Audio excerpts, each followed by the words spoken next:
I'd like to call to order the meeting of the Public Service Committee. We do have 3 items on the agenda, but the first, the second, and third, I need National Grid here, and I think he's still up a pole somewhere, so I don't see him. So Dan, if you want to stand at that mic there, I will go right down to your item, which is order number 21-1008-294. Petition for Verizon Wireless for the installation of a small cell wireless facility to be located on pole 19 within the layout of the Boston Post Road West. This is good, Dan. I don't know if you want to have a few open remarks before I get in, or you want me to start? Whatever pleases the committee. First of all, my name is Dan Klasnick. I appreciate the opportunity to come here. Is this working? Yeah, I'm picking up fine. It's you can also remove it if you need to. Okay. Can you hear me, though, or the green light is on? So. Yeah, you're good. Okay. Once again, I wanted to thank the committee for the opportunity to come before you this evening. As you may recall, it was on June 7th that we had the virtual public hearing for this proposed small cell installation. As the committee chair has already read into the record, the proposal is to install a small cell facility on an existing utility pole that's located on Route 20. It's near 219, 237 Boston Post Road West, which is in front of the shopping center where the Sullivan Tire is, and I guess the mattress firm. We had already received our access permit because this is actually within the layout of the state highway. So we did apply to MassDOT. We received the necessary access permit, and so now we're before the City Council and this committee just to get the necessary approvals from the city. It's going to just really consist of a single canister-style antenna that's mounted to the top of the utility pole, and then there's additional equipment that is attached to the side. Primarily, that's the remote radio heads. That's process the signals, there's cabling, and then National Grid, is it National Grid? Yeah, National Grid requires that we install an electric meter. So we actually install a meter slot, and then National Grid comes along and installs the meter just to track the usage of the facility. There's absolutely no ground disturbance necessary for the facility. Everything is done up on the utility pole itself. And really the RF reason for this is capacity. The fact that the existing macro sites in the area, as we call them, the towers, the rooftop facilities, they can't handle the volume of work. So what Verizon Wireless is doing really across the country is implementing this system where they find a location where there's a particular capacity need, and then they go through the process with National Grid to secure the necessary licensing, enter into a license, and then seek the necessary permitting. So that's kind of a broad overview of what we're proposing to do. I think it's a really smart way to increase capacity using the existing infrastructure. Very good. National Grid? Okay, I'm going to let you take a breather, Dan. Okay. And I'm going to put National Grid on the hot seat right away. If you just want to be Mark Orem for right now. You can go up to the mic either way. Yeah, it's helpful. Okay, as I say, these should be brief, so I do want to get the next 2 orders out of the way. And the first one would be order number 21-1008-276. Petition by Mass Electric to install a new pole, 45/2, within the public right-of-way, 103 feet west of pole 25 on Forestry. And I measured it, it's just about 125 feet. Exactly. Just briefly, what's going on out there? Al Galvin, designer, Hopedale Office of National Grid. This one is AT&T third-party request for one of their sensors, their readings. And we can't put their equipment on the same pole that some of our equipment's on. So what they did is they tapped off existing poles, sole owned, just for AT&T's equipment, and that's, you know, kept it intermediate between the 2 existing poles out there, but off the road, so it's out of the way. Okay, that makes sense. We did get some information from Tom DePercio, the city engineer, And let me just highlight some of the things that he mentioned. The petition of Mass Electric to install a new pole 25/2 within the public rights was approximately 103 feet of 25-1 on Forest Street. I offer the following considerations. Number one, the applicant indicates the location of the proposed pole is to be approximately 26 feet from the center line of the roadway. It is unclear, based on this distance from the center line, that the proposed location is intended to be with or behind the existing sidewalk. Note that the other existing poles in this area are behind the sidewalk. The new pole must be located behind the sidewalk and not within the sidewalk, with no excavation on the sidewalk to be allowed. As long as the new pole is to be located behind the sidewalk, I have no other objections to this. Yes, there is that grass strip there on the other side of the sidewalk. That's where they would go. Yeah. So there's no traffic interruption. Right. Right. And that's the key. We don't want to interfere with pedestrians and snow plowing up. Right, right. And I know there was, I believe it was this job with some concern with trucks going up and down the street, I believe. Yeah. And that has been addressed to the crew supervisors, the overhead supervisors. They've alerted the crews to, keep the speeds to a minimum, the traffic to a minimum. They do need to use that road because we do have facilities that we have to operate and take care of out there, but they are aware of the concern some people have addressed. Okay, very good. Any comments from the committee members? Sam? None. Councilor Roman? No? It's pretty straightforward. Who's behind me? Anybody? I'll let you know if I have comments, Mr. Chairman. I'm all set. Yeah, just throw a paper clip at me if you want my attention. Okay, that being the case, can I have a motion? Motion to approve? Okay, I'll second that. All in favor? Carries 3-0. The next one is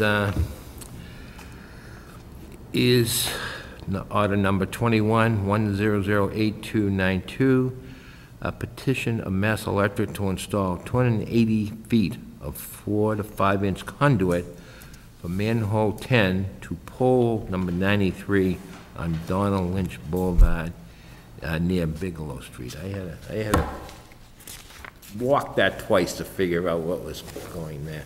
Can you give us a brief synopsis of what's going on there? Yeah, this is a load relief project. There's a lot of voltage issues and load issues on transformers in the nearby feeder that's out there. So this is an expansion project to improve the stability of the voltage. So we don't have any outage issues or voltage spikes, things like that. So that's why they're going to run this underground line, tap out of the manhole onto a new riser pole and tie it into the existing system out there. Good point. Do my committee members have any questions or things that you know? How long will it take to put together? Well, he said the project itself got pushed off to next spring. He was thinking about April-ish time. Oh, okay. When they actually do the work, he said 2-3 weeks. Okay. Oh, it does take that long. I was going to ask, it's a good question. I was wondering what. Yeah, give or take. I mean, how it's going. Sometimes they can knock it out sooner. It's pretty extensive. Will there be any power outages and downtime? Or? Yeah, they'll cut it off at that, in between those points. Okay. So, and then they'll feed others going the opposite direction. Understand. So people on either side won't lose power. Okay. Are they notified? Yes. Okay. Yeah, it's all lined up ahead of time. And they run it right along on the edge of the pavement, like on the curb there, right along the side of the road. Keep it tight. And, you people are good working with our Department of Public Works, but just a couple comments that the city engineer, Tom, mentioned. The work must be completed before the city commences with resurfacing of the portion of Donald Lynch Boulevard. Well, that should be all set because you said it's going to be put off. Yeah, that may be why it got pushed back. That could be. Yeah. Okay, because it mentioned the proposed location is not within the section of Donald Lynch, which will be surfaced this year, so that's a plus. And I think you guys have probably already talked. Right. As you know, the work will require an opening permit, but that's routine for you guys. So then the only other thing he mentioned, that the exact location of painting repair requirements will be set forth in this permit, and he has no other objections. So Motion to approve? Okay, I'll second that. All in favor? Wonderful. That was good. I appreciate you squeezing me in. Yeah, okay. Thank you very much. Yeah, okay, very good. Good luck. Mr. Chairman, is there any need for any suspensions for either of these? I don't think so. Okay, No. thank you. I was thinking of that, but no, I'll report them out next meeting, and then we can vote on them, what's that, August 24th? Correct, yeah. Yeah. Okay, Dan, you got two shows tonight. That was just... That was the pre. That was just pre, to warm up my colleagues here. But now we can get into the real stuff, so. So we go back to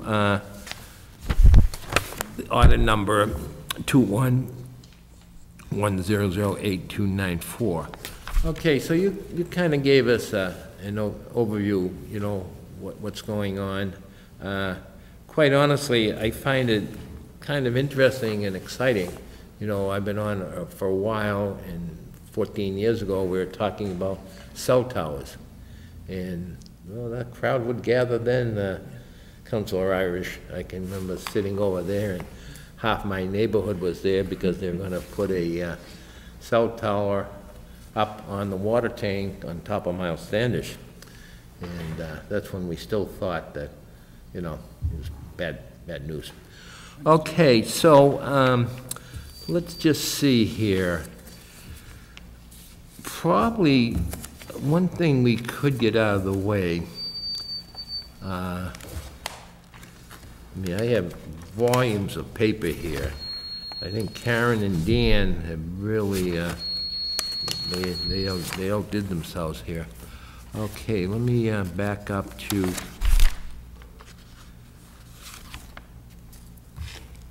okay, this first thing I'd like to tackle before we get in the actual discussion is the tolling agreement. Okay, and I think, Councilor Roby, I think you're the first one that got involved with tolling agreements, in a way? Yeah, okay, well, it was not a common thing. Okay, basically, what we're talking about here, and the lawyers have worked this out, and let me just highlight some of it, is that, you know, it talks about the wireless. What we're trying to do here is location of a small cell wireless antenna necessary to sustain protection fixtures for an existing utility pole, Donald Lynch Boulevard. So what we're saying here, whereas the city has undertaken to schedule an application review with the Public Service Committee, whereas the city and Verizon working cooperatively are agreeable to allowing additional time to complete the review of the application in an orderly manner. Now, therefore, the parties agree as follows. The time period in which the city must issue a written order approving or rejecting the application shall be extended to August 24th, 2021, the extension date. If the city fails to act on the application by the extension, this agreement shall not be construed to waive or otherwise impair the right of the parties within respect to any claims that such failure to act as an unreasonable delay or otherwise in the city to rebut such claim. So this is an agreement that will be signed by Solar Partnership and DBA Wireless and then the city. So now, Karen, we need to take a vote. The committee needs to take a vote on this. Yes.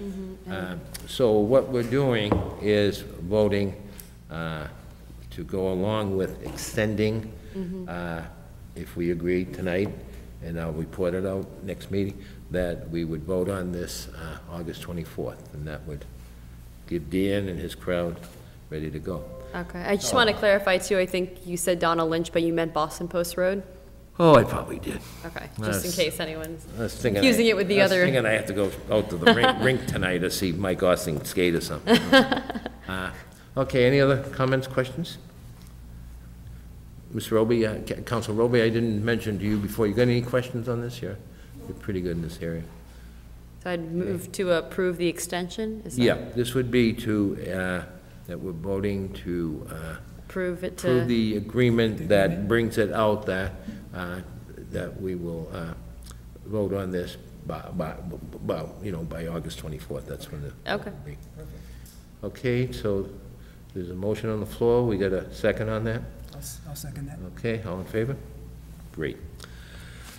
Okay, now we can, I have to say, Dan and Karen, you gave us some wonderful material. I mean, if we waited, it's that thick. But all kidding aside, I think the material that we got is very good. Color photos are good. I think it explained things pretty well. And I think in a way, that's a good place to start, right out at Route 20 there. It's a busy place out there. The only place you didn't mention where it is, you didn't mention it's by Ben & Jerry's. Sometimes I get my Ben & Jerry's, I go out and show my wife with see that pole that's gonna have 42 inches on top of it pretty soon. Okay, so let's see. So we got the order that Karen and the lawyers and Dan, you people have worked on. And so I think the first thing I underline here, that the cell facility shall be of such material and construction, and all work shall be done in a manner as to satisfy the City Council and the Engineering Division of Department of Public Works. That's key. We work very close. They're the engineers. They're the ones that know what's what. Right. And so I like to mention that. We also indicate here that I guess that's part of it, the indemnity of hold the city against all damages. And I think the other thing I highlighted here, the Verizon Wireless will move its small cell facility to a single pole as soon as possible. No way can these go on a double pole. And too bad Council President Clancy wasn't still around, because he really had a problem with double poles.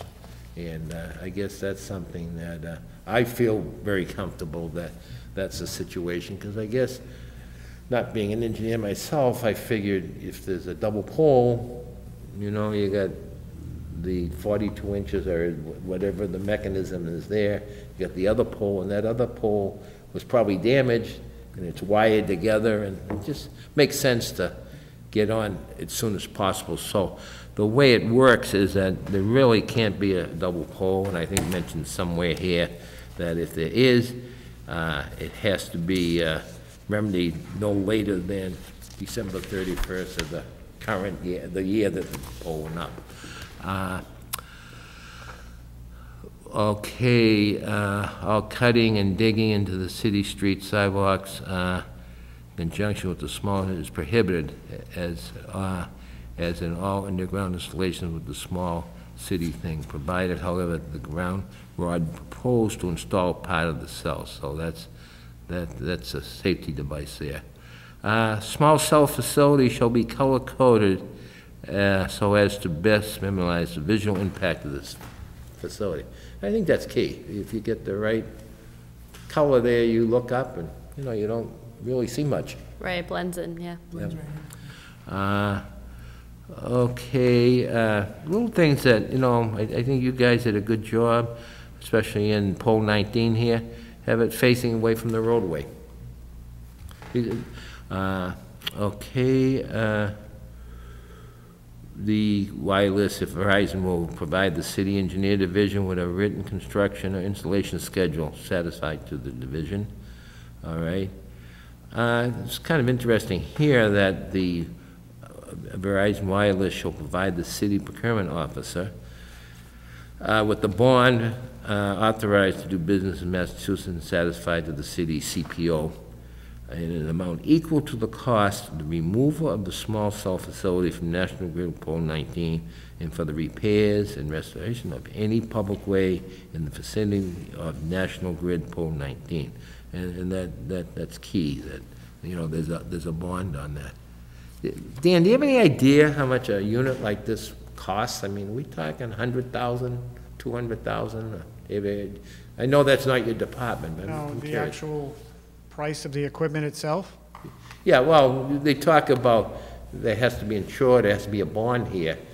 I mean, this Yes, is probably I mean, something the Verizon removal- will work out with the city, but I'm just, for the public out there, are we talking, is this a $200,000 or $300,000 project or more? Oh, no, it's nothing close to that. And just in regards to the removal, I mean, it's really just having a bucket truck to install it is all they really need. And then so all that would be necessary would be them to get another bucket truck out there to take off the antenna and the other equipment. Yeah. So it's pretty minimal amount, actually.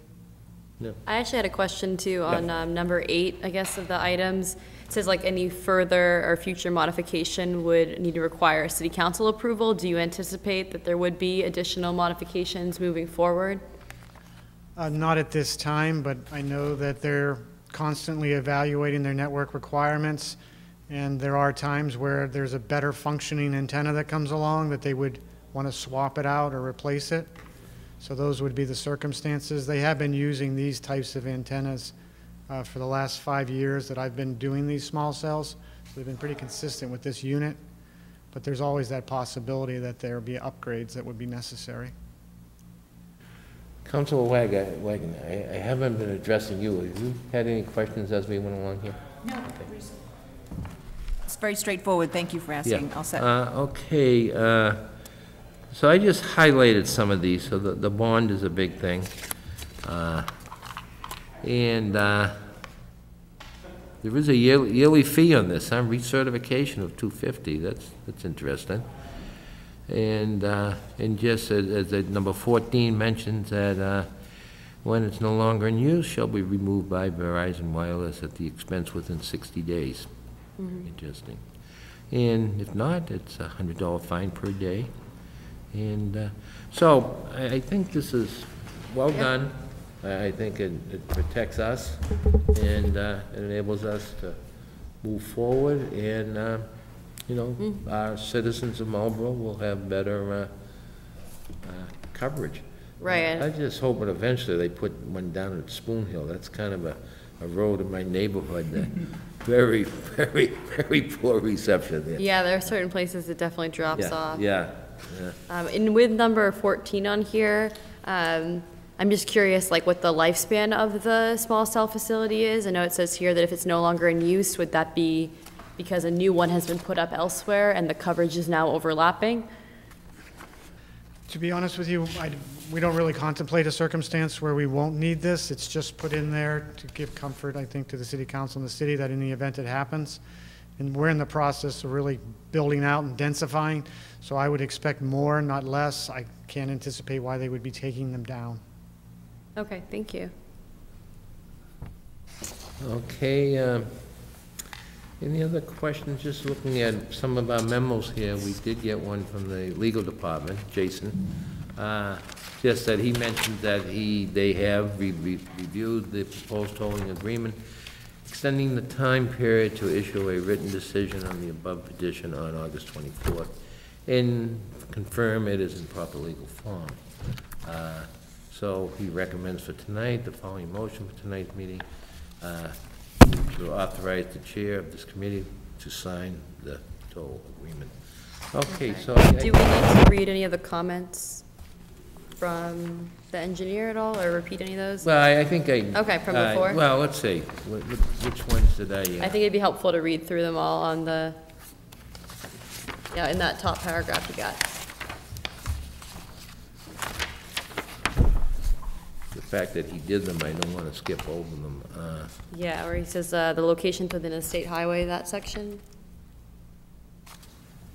Yeah, right there, that paragraph. This one right here? Yeah, if you want to Yeah, touch on some okay, of those let's see. points. Okay, Tom did do this.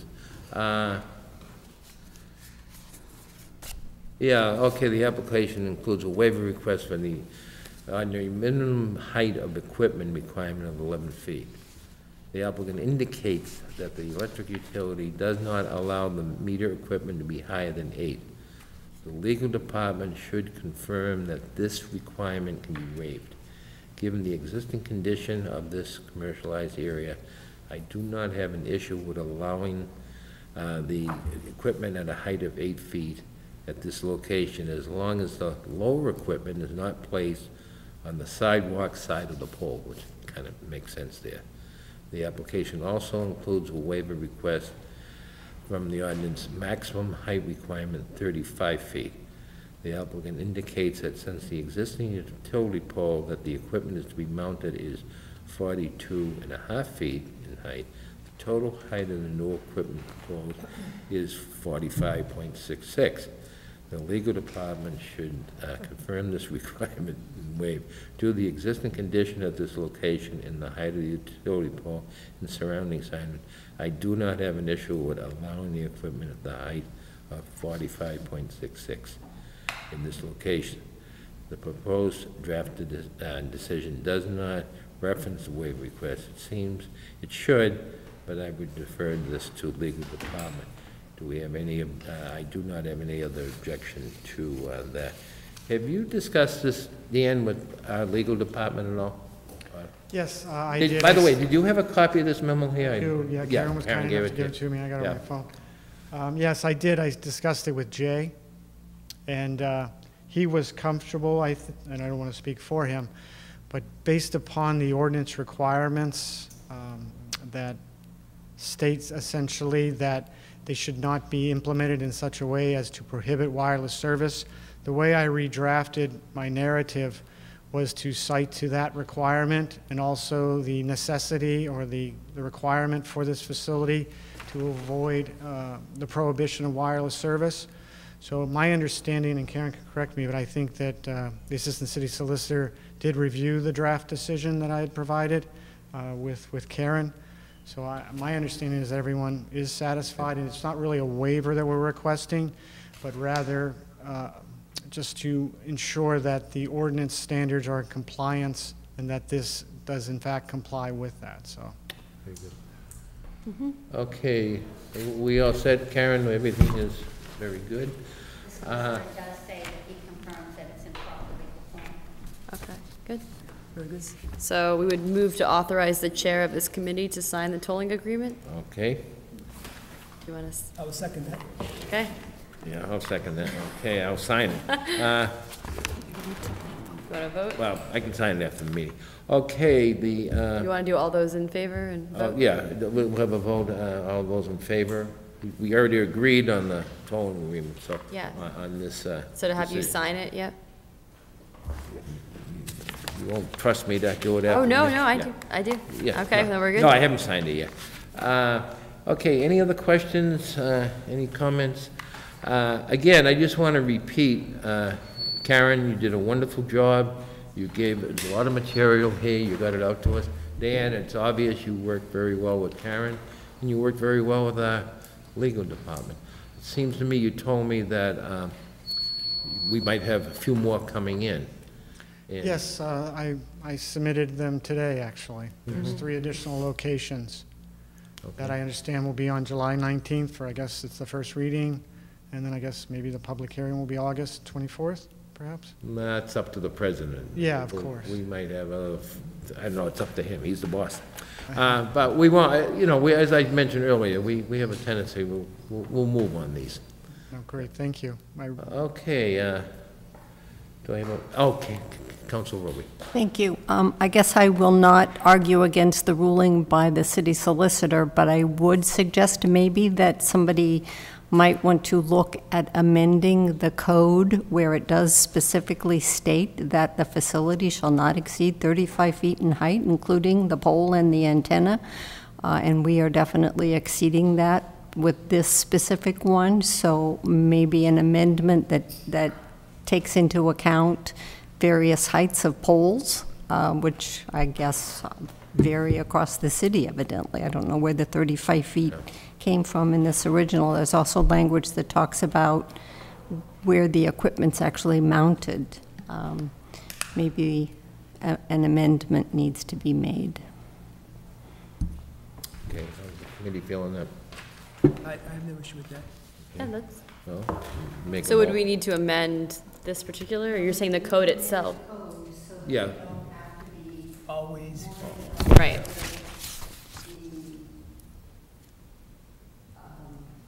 Document that we're approving doesn't in fact meet the language, because to me it does not meet the language, but the